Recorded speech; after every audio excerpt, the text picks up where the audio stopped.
बंगाल विधानसभा चुनाव में बीजेपी का प्रचार जोर शोर से चल रहा है। पीएम मोदी और गृह मंत्री अमित शाह चुनाव प्रचार में ताकत झोंक चुके हैं, लेकिन अभी तक सीएम योगी की बंगाल में एक भी रैली नहीं हुई। ऐसे में हर किसी की जुबान पर एक ही सवाल है, बाबा बुलडोजर बंगाल के रण में कब उतरेंगे? बंगाल में बाबा बुलडोजर की डिमांड तेज हो गई है।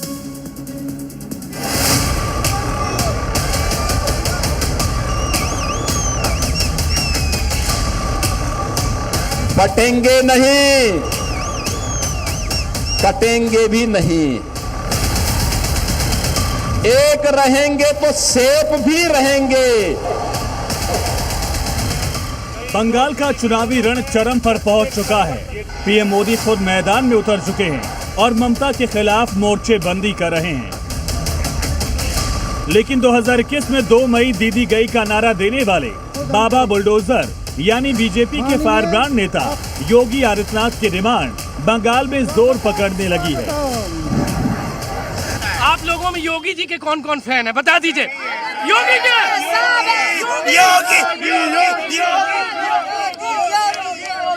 योगी और मोदी, हमारा बंगाल में वो जैसा आदमी चाहिए। योगी जैसा योगी वाला बुलडोजर यहाँ भी चाहिए। जैसे उत्तर प्रदेश में हमारी बहनों के ऊपर में अगर कोई अत्याचार होता है तो उस घर पे बुलडोजर चलता है, वही बुलडोजर यहाँ भी चाहिए कि अगर हमारी बहन बेटियों के ऊपर में आग उठा करके जो भी जिहादी देखेगा उसके घर में बुलडोजर चलेगा। उसके घर में बुलडोजर पसंद है, सभी को पसंद है। योगी बुलडोजर, योगी बाबा का बुलडोजर सब जगह चलना चाहिए। सबसे पहले कालीघाट में ममता दीदी का घर का ऊपर चलना चाहिए। बंगाल की जनता को अब इंतजार है बुलडोजर बाबा का। उत्तर प्रदेश के मुख्यमंत्री योगी आदित्यनाथ, जो भाजपा के सबसे बड़े फायरब्रांड नेताओं में शुमार हैं, अभी तक बंगाल के मैदान में नजर नहीं आए। बंगाली लोग योगी को, मोदी को क्यों पसंद करते हैं? अरे भाई वो अच्छे काम करते हैं, इसलिए हम लोग पसंद करते हैं। पर वो तो कह रहे हैं हरा रहेगा भाई, चौथी बार। अरे नहीं, बाउंड्री लग रही है, चौका हो रहा है। इस बार निकालना है, इस बार उनको निकालना है। कौन सा रंग आएगा? एक बार भाजपा का गेरुआ गेरुआ गेरुआ गेरुआ भगवा गेरुआ भगवा, एकदम भगवा आएगा, भगवा आएगा, भगवा छाएगी, हर घर भगवा छाएगी। राम राज्य अब आएगी, हर घर भगवा छाएगी। यहाँ पे ममता बनर्जी की विदाई। अब की मोदी सरकार है, ये लहर नहीं ललकाए। देखिए ये लहर नहीं है, ये रैली नहीं, रेला है, रेला। 4 मई को दीदी को कालीघाट से उनको बांग्लादेश और पाकिस्तान बहुत पसंद है। जहां टीएमसी और विपक्ष इसे भाजपा की कमजोरी बता रहे हैं, वहीं सूत्रों का कहना है कि ये भाजपा की एक सोची समझी सीक्रेट रणनीति का हिस्सा है। 2021 के विधानसभा चुनाव में योगी आदित्यनाथ भाजपा के स्टार प्रचारक के रूप में पीएम मोदी के बाद सबसे अधिक मांग वाले नेता थे। 2021 के चुनाव में योगी आदित्यनाथ ने बंगाल में 30 से ज्यादा जनसभाएं की थी। योगी आदित्यनाथ बीजेपी के फायरब्रांड नेताओं में शुमार। योगी आदित्यनाथ की कट्टर हिंदुत्व की छवि, योगी के यूपी में बुलडोजर मॉडल का डंका। 2021 में योगी ने बंगाल में करीब 30 रैलियां की। 2021 में बंगाल में योगी का स्ट्राइक रेट 42% रहा। मालदा और उत्तर बंगाल में योगी का फोकस रहा। योगी की रैलियों का प्रभाव मालदा और उत्तर बंगाल में दिखा था। इन इलाकों में बीजेपी 8 से 9 सीटें जीतने में कामयाब रही। एक रहेंगे तो यही कारण है कि चुनावी राज्यों में योगी आदित्यनाथ का जादू सिर चढ़कर बोलता है। बिहार में भी योगी का स्ट्राइक रेट 80% रहा था। मतलब ये कि योगी जहां जहां रैलियां करते हैं, बीजेपी की जीत पक्की हो जाती है। योगी आदित्यनाथ का जलवा यूपी में ही नहीं, देश के तमाम राज्यों में उनकी दीवानगी देखी जा सकती है। हम लोग तो आ चुके हैं, 4 तारीख का अपेक्षा सिर्फ है।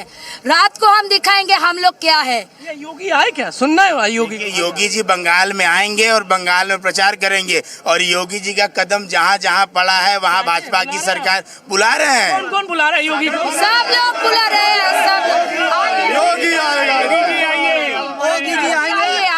योगी पूरे बंगाल यहाँ प्रचार करेंगे सब। जो अभी भी थोड़ा डर रहे हैं, योगी जी आने के बाद में कोई नहीं डरेगा। हम लोग तो डरते नहीं है। और जो टीएमसी थोड़ा सबको डरा रहा है कि हमरा 4 तारीख के पूरे बुझे ली, वो बुझेगा नहीं, यहाँ से भागने का रास्ता खोजेगा।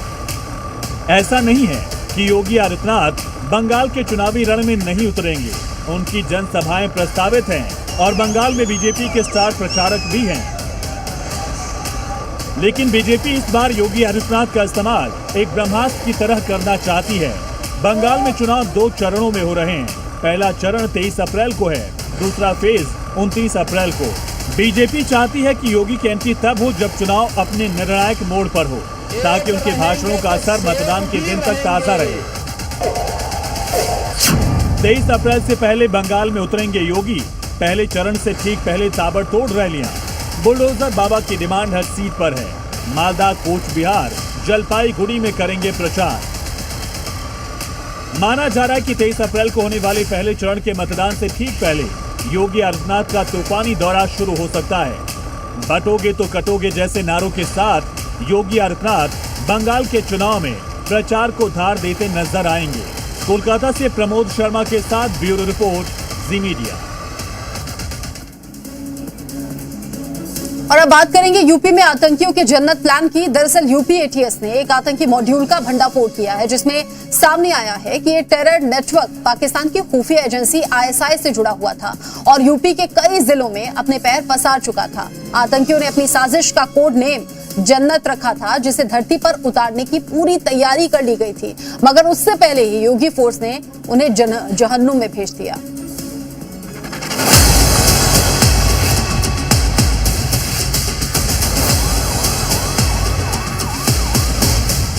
उत्तर प्रदेश में आतंकियों का जन्नत प्लान। योगी फोर्स बनाएगी जहन्नुम। पाकिस्तान में बैठे मास्टरमाइंड हिंदुस्तान में आतंकियों की खेप तैयार कर रहे थे। यूपी से लेकर महाराष्ट्र तक दहशत फैलाने की साजिश रच रहे थे। लेकिन योगी के धुरंधरों ने इन दहशतगर्दों पर शिकंजा कसकर देश को दहलाने का नापाक प्लान पूरी तरह फेल कर दिया और इनके जन्नत वाले ख्वाब को जहन्नुम में बदल दिया। आतंक का ये जाल पश्चिम उत्तर प्रदेश से लेकर पूर्वांचल तक बिछाया गया था। शामली, बिजनौर, मेरठ और कुशीनगर में आतंकी मॉड्यूल एक्टिव था।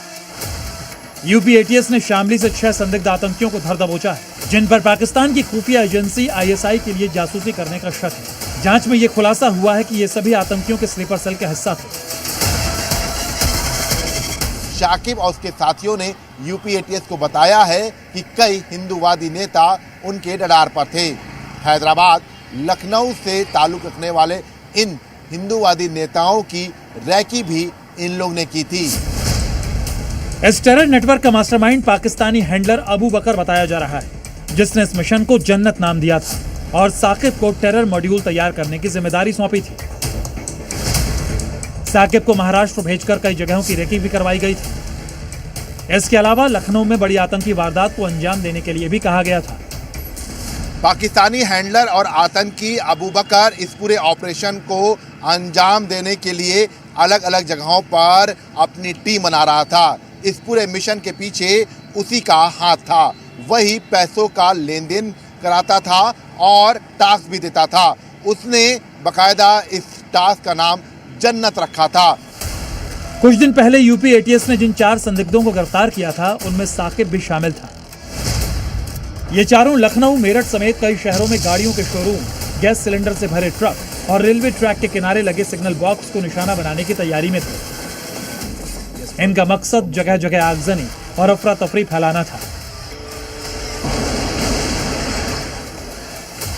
प्लान के मुताबिक लखनऊ में हमला करने के बाद इन आतंकियों को महाराष्ट्र या हैदराबाद जाने का निर्देश दिया गया था, जहां उन्हें पूरी मदद मिलने वाली थी। यूपी एटीएस की पूछताछ में शाकिब ने बताया है कि अबू बकर बकायदा बी टीम बनाकर भी काम कर रहा था। शाकिब के अलावा उसकी बी टीम स्लीपर सेल की तरह काम कर रही थी और इस बी टीम की कमांडर महिला थी, जिससे शाकिब को मिलना था। Strip the red wire, then connect it to the battery terminal. Quickly.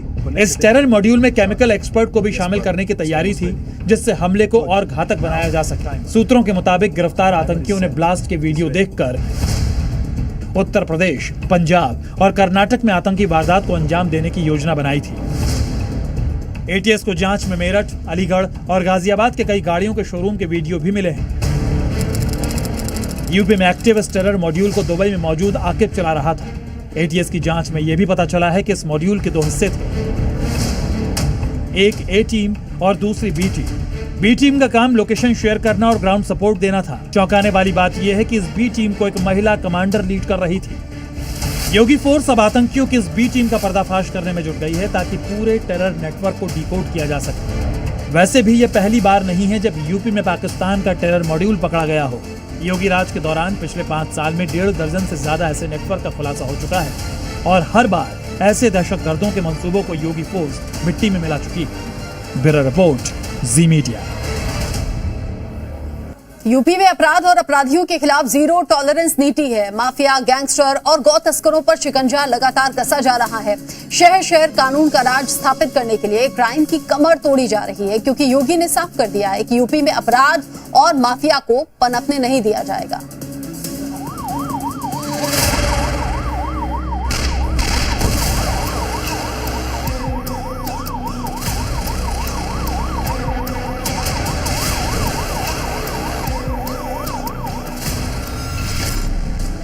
योगी का प्रण, यूपी से क्राइम खत्म।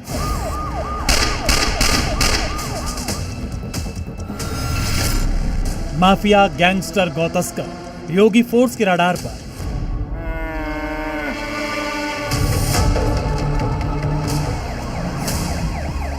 किसी भी गुंडे को और किसी भी माफिया को उत्तर प्रदेश की धरती में पनपने नहीं देंगे, और अगर उसने पनपने का दुस्साहस किया तो उसकी जहां जगह होगी वहां उसको जरूर पहुंचाएंगे।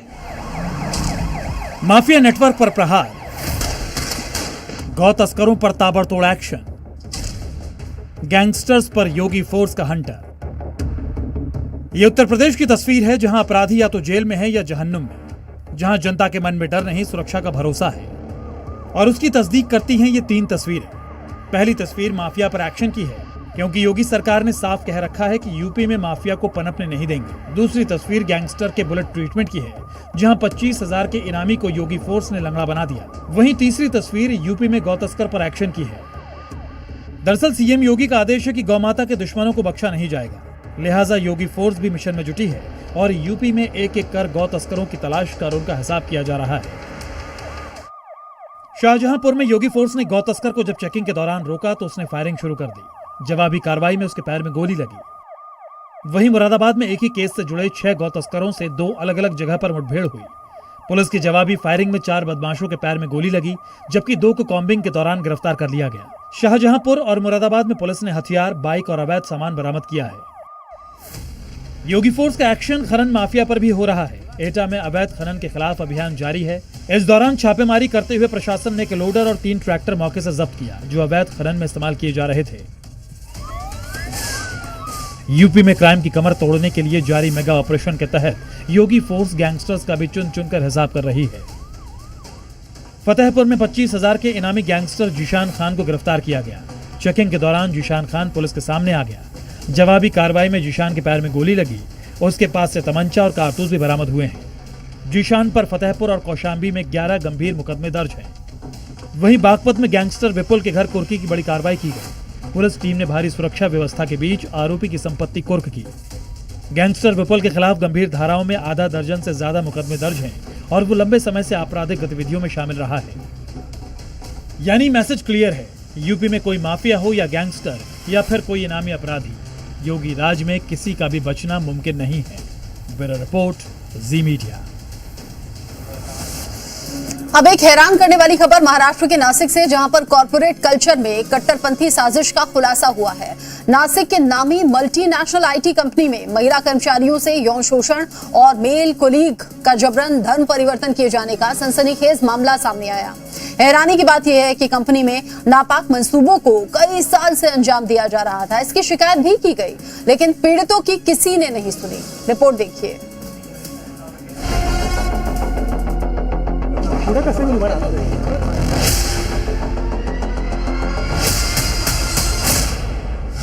आईटी कंपनी में धर्मांतरण का रैकेट, एमएनसी में महिलाओं का शोषण। अब तक आपने स्कूल कॉलेजों में धर्म परिवर्तन की खबरें सुनी होंगी। सोशल मीडिया से धर्म परिवर्तन के नापाक खेल का खुलासा देखा होगा। गरीब और जरूरतमंदों को लालच देकर धर्म परिवर्तन कराने की बातें सुनी होंगी। यहां तक कि कई शहरों के जिम में महिलाओं को धर्म परिवर्तन के जाल में फंसाने का केस भी सामने आया। लेकिन महाराष्ट्र के नासिक में महिलाओं के शोषण और धर्म परिवर्तन का मामला एक मल्टीनेशनल कंपनी से सामने आया है, जिसने पूरे देश को हैरान कर दिया है। नासिक की मल्टीनेशनल कंपनी में चल रहे इस रैकेट की पूरी डिटेल आपको बताएंगे, लेकिन पहले नासिक पुलिस के गिरफ्त में आए इन आरोपियों को देखिए जो पिछले 4 साल से इस नापाक साजिश में शामिल थे। शिकायत के बाद शुरुआती जांच और तफ्तीश में जो खुलासा हुआ है उसके मुताबिक पकड़े गए आरोपी कंपनी में काम करने वाली जूनियर लेवल की महिला कर्मचारियों का लंबे समय से शोषण कर रहे थे। महिला सहकर्मियों से छेड़छाड़ के साथ दफ्तर में धार्मिक भावनाओं से जुड़ी अपमानजनक बातें करते थे। सबसे चौंकाने वाली बात ये कि एक पुरुष कर्मचारी के जबरन धर्म परिवर्तन का मामला भी सामने आया है। यहाँ तक कि पुरुष कर्मचारी को नमाज पढ़ने के लिए मजबूर किया गया और धार्मिक भावनाओं के खिलाफ जाकर उस पर आपत्तिजनक खान-पान के लिए भी दबाव डाला गया। देश के जाने माने एमएनसी में इस जघन्य अपराध के मामले में अब तक 8 पीड़ित महिलाएं सामने आ चुकी हैं और नासिक पुलिस ने इस मामले में एक टीम लीडर समेत कुल 6 लोगों को गिरफ्तार किया है। रिपोर्ट के मुताबिक संदिग्ध आरोपी तौसीफ अत्तार, दानिश, शाहरुख शेख और रजा मेमन के खिलाफ हिंदू युवक को धर्म परिवर्तन के लिए मजबूर करने की शिकायत दर्ज की गई है। कंपनी में काम करने वाले महिलाओं के साथ छेड़छाड़, मेंटल टॉर्चर, सेक्सुअल टॉर्चर और धार्मिक भावनाओं को ठेस पहुंचाने की 9 मामले दर्ज किए गए। इसमें से 6 आरोपियों को अरेस्ट किया गया है। आपको जानकर हैरानी होगी कि नासिक की इंटरनेशनल कंपनी के बंद एसी कमरों में यह अपराध पिछले 4 साल से जारी था। इतना ही नहीं, पीड़ित महिलाओं ने कंपनी के एचआर हेड को पॉश यानी प्रिवेंशन ऑफ सेक्सुअल हैरासमेंट के नियमों के तहत लिखित शिकायत भी की थी, लेकिन एचआर हेड ने कोई कार्रवाई नहीं की। यहाँ तक कि पीड़िता की शिकायत पर एचआर हेड ने यहाँ तक कह दिया कि ये सब एमएनसी में नॉर्मल है। अब पुलिस ने एचआर हेड के खिलाफ भी मामला दर्ज कर लिया है। आरोपियों पर छेड़छाड़, बलात्कार और धार्मिक भावनाओं को ठेस पहुंचाने जैसे गंभीर धाराओं में केस दर्ज किया गया है। अब तक इस मामले में 9 एफआईआर दर्ज हो चुकी हैं और जांच के लिए एसआईटी बना दी गई है। नासिक के एक बड़ी नेशनल कंपनी में काम करने वाले 9 लड़कियों के मामले में एक एफआईआर दर्ज की गई है।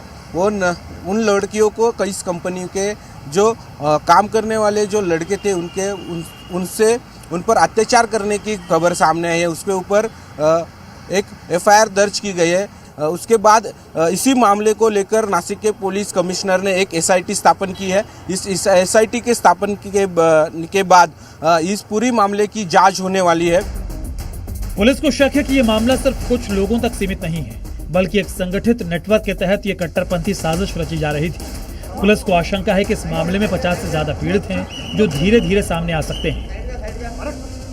लेकिन नासिक के एमएनसी में महिलाओं के खिलाफ शोषण और पुरुष कर्मचारी के धर्म परिवर्तन की खबर ने सिर्फ कॉर्पोरेट कल्चर पर बड़े सवाल खड़े नहीं किए हैं, बल्कि ये सबूत है कि देश भर में कट्टरपंथी साजिशों की जड़ें कितनी गहरी हो चुकी हैं। नासिक से सागर गायकवाड़ के साथ ब्यूरो रिपोर्ट, जी मीडिया। यूपी के नोएडा से आई एक दर्दनाक घटना ने एक बार फिर से सिस्टम की लापरवाही पर बड़े सवाल खड़े कर दिए हैं। 23 साल का एक युवा जो दोस्तों के साथ पिकनिक मनाने के लिए गया हुआ था, कुछ ही देर में मौत के गड्ढे में समा गया। गहरे पानी और दलदल से भरे हुए खुले प्लॉट में डूबने से छात्र हर्षद भट्ट की मौत हो गई। अब सवाल ये कि आखिर खुले गड्ढे कब तक लोगों की जान लेते रहेंगे? रिपोर्ट देखिए।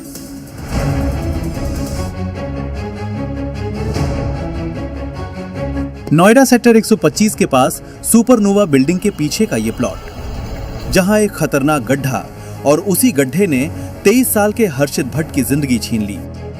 हर्षद अपने 3 दोस्तों के साथ पिकनिक मनाने पहुंचा था। चारों दोस्तों ने पानी से भरे गड्ढे में नहाने का फैसला किया। हर्षद सबसे पहले पानी में उतरा, लेकिन जैसे ही वो बीच में पहुंचा, वो दलदल में फंस गया। दोस्तों ने बचाने की कोशिश की, लेकिन हर्षद गहरे पानी में डूब गया। सूचना मिलते ही पुलिस, एसडीआरएफ, एनडीआरएफ और फायर ब्रिगेड की टीम मौके पर पहुंची। घंटों की मशक्कत के बाद हर्षद को बाहर निकाला गया, लेकिन तब तक बहुत देर हो चुकी थी। अस्पताल पहुंचने पर डॉक्टरों ने उसे मृत घोषित कर दिया। हर्षद की मौत के बाद परिवार ने कई गंभीर सवाल उठाए हैं। परिजनों का दावा है कि हर्षद तैरना जानता था और उसके शरीर पर चोट के निशान भी मिले हैं, जिसके बाद परिवार ने घटना पर संदेह जताया है। पुलिस ने मामले की जांच शुरू कर दी है, लेकिन सवाल सिर्फ मौत का नहीं, सवाल उस लापरवाही का है जिसने एक युवा की जान ले ली। जिस प्लॉट में हर्षद की मौत हुई, वो नोएडा प्राधिकरण के हैबिटेट एंड कन्वेंशन सेंटर का निर्माण स्थल है। करीब 31 मंजिला इमारत के लिए गहरी खुदाई की गई थी, लेकिन काम बंद हो गया और गड्ढा पानी से भर गया। प्राधिकरण का दावा है कि प्लॉट 3 तरफ से घिरा हुआ था और सुरक्षा गार्ड भी तैनात थे, लेकिन सवाल यही है कि अगर सुरक्षा थी तो 4 छात्र वहां तक कैसे पहुंचे? ये पहली बार नहीं है। तेजी से विकसित हो रहे नोएडा में कई जगह ऐसे खुले गड्ढे मौजूद हैं जहां न चेतावनी बोर्ड, न बैरिकेडिंग और न ही सुरक्षा इंतजाम है। इससे पहले भी युवराज हादसे के बाद प्रशासन ने खतरनाक स्थानों को सुरक्षित करने का दावा किया था, लेकिन हर्षित की मौत ने उन दावों की सच्चाई उजागर कर दी। विकास के दावों के बीच अगर सुरक्षा ही नहीं तो ऐसे विकास का क्या मतलब? अब सवाल है कि क्या हर्षित की मौत के बाद भी सिस्टम जागेगा या फिर किसी और परिवार को ऐसी ही लापरवाही की कीमत चुकानी पड़ेगी? ब्यूरो रिपोर्ट, जी मीडिया।